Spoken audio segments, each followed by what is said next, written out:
Awareness of your talents, it's a sign of humility. Because it's the truth about yourself. If you know your talents, you are humble. If you don't know your talents, if you're not aware of your talents, there is a lack of humility because there is a lack of truth about yourself. So the fact that choleric people have a tendency to be aware of their talents is a good thing.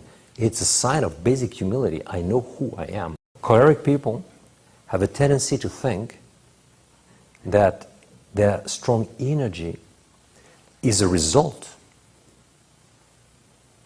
of their personal activity. It's typical of the choleric. They think, I am like this because I have built myself like this. So they think that their energy is something they have developed by themselves. And they have a difficulty to understand that this energy that you have as a choleric, this biological energy is a gift of God. Your temperament is a gift. You've received it 100%. You've not developed your temperament. It's an absolute gift that you have. Very often you see people, choleric people, they're always in action. There is no time for contemplation in their lives. And they think that they are great people because they do a lot of things. But why do they do those things? Fundamentally, because they are pusillanimous, because they are small. It's not because they are great.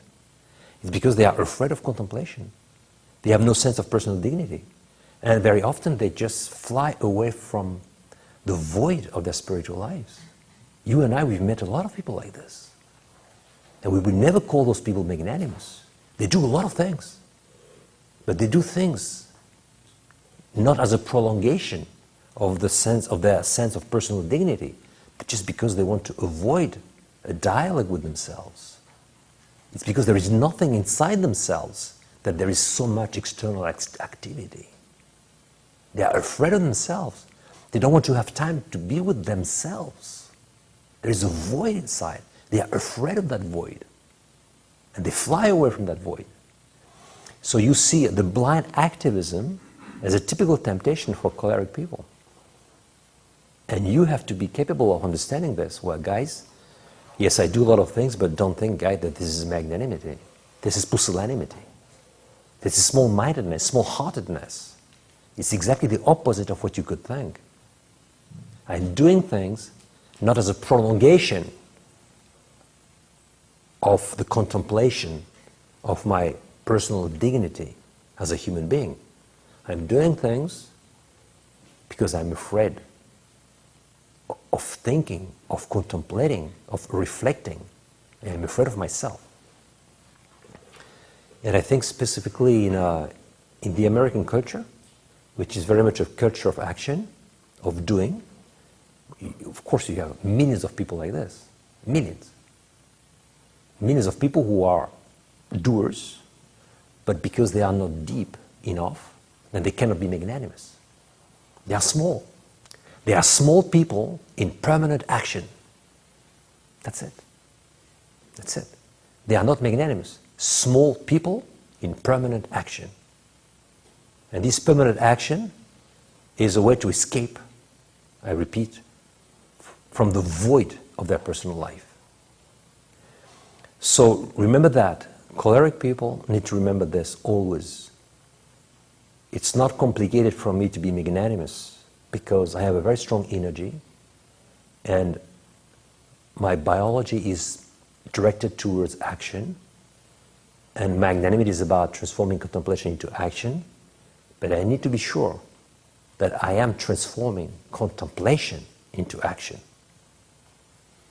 Which means I need to be sure that my action is a result of very strong awareness of my personal dignity and the consequence of a strong reflection about who I am and the why am I doing those things. So the question of why am I doing this for a choleric is a very important question. Much more than the what. The what and the how is not a problem for the choleric.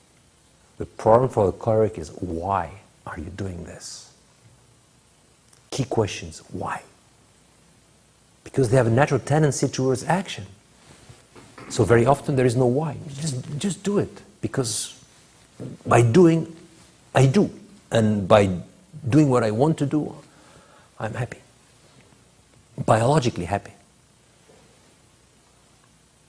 But this means death, spiritual death for many people.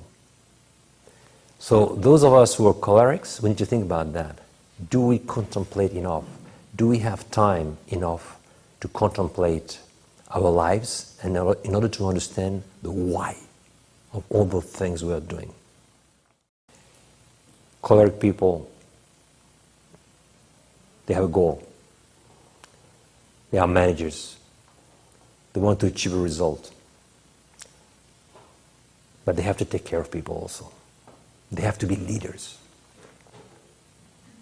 So you follow me, it's a very interesting thing. Leadership, it's a challenge for cholerics. It's exactly the opposite of what people think. Exactly the opposite. Because leadership is about moving people forward in life.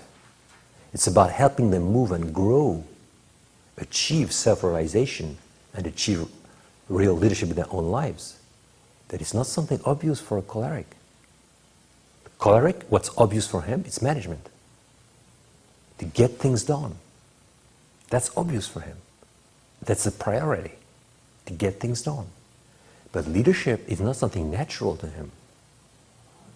It's exactly the opposite of what people normally think.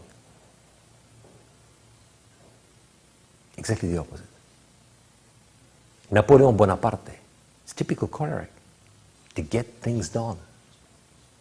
He has never thought about human beings. It has never been it's not his problem. Yes, he was very inspirational because he was a crazy guy, but and he was a romantic person and people just love him, but he didn't care for the human beings. He didn't care by transforming his people into real leaders. It was not his problem. His problem was only one problem, to get certain things done. So keep this in mind. I mean, leadership is not something obvious for choleric people. What's obvious for them is management, to get things done, not to help people move in life. They need the virtue of humility, which is the virtue of service. They need to understand people are more important than things. The goal we want to achieve, it's an instrument in order to help people move forward in life. It's not an end in itself. We want to achieve that goal because I want my people to move forward. The goal is just an instrument. The material goal are instruments that can help the spiritual development of those people involved in the process. Joan of Arc is an interesting person because she was a choleric, but she was a humble choleric because she was thinking about the people more than she was thinking about the goal. Although she had the goal in mind all the time, and she repeated all the time, she knew she had that goal, but she was all the time focusing on human beings. This was the most important thing for her. This is why we can say she was a humble choleric. The greatness of the girl is that she transformed the spirit of millions of people. Is that France was another country after she died. She was very inspirational. She was a great educator. She transformed millions of people. They were small-minded. They were pusillanimous. They were crazy. She transformed all those people. This is leadership. She transformed the whole country. This is leadership. And the little story is that she drove out the Brits from France, but this is a little story. This is a management story. Many choleric people are dictators. They set goals, they achieve the goals, and they don't care for the people that are achieving those goals with them. They care only for the results. They have a tendency to use people. They don't understand that people are more important than things. So a choleric person has a difficulty to understand that people are more important than things. So he has a tendency to use people, to instrumentalize people in order to achieve a goal. And this is no good. If you're a choleric, you need to practice the virtue of humility. Humility is going to be for you the challenging virtue. Humility is the challenging virtue of choleric people. If you practice humility, you will serve people instead of using them. Humility is the necessary virtue. It is the challenging virtue for people that have a choleric temperament.